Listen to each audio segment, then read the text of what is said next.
နောက်ဆုံးပေါ် Android တွေအများကြီးထဲမှာလူချင်းမင်းတို့ကုံသွားတဲ့ပတ်စံထက်ကိုပြန်ရတဲ့ quality performance အသာစီမဲ့ design ဘိုင်းကအစားလုံးဝမိုက်တဲ့ OnePlus 50 လေးနဲ့မိတ်ဆက်ပေးမယ် OnePlus 50 ကထုတ်တဲ့ absolutely black color လေးဆိုရင်နောက်မှာ texture ကလုံးဝကြားကွက်ပါဆော့လို့ရတယ်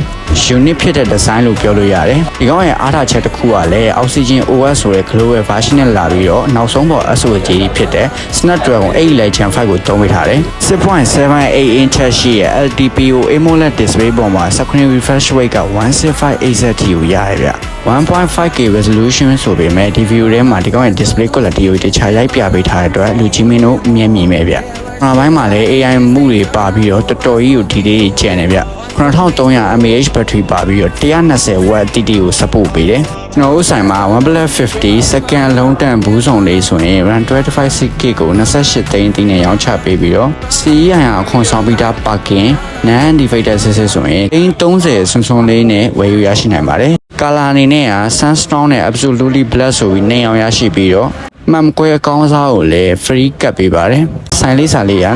26-28လမ်းကြာ82လမ်းမှာပေါ်ရှိ12 floor mobile မှာဖြစ်ပါတယ်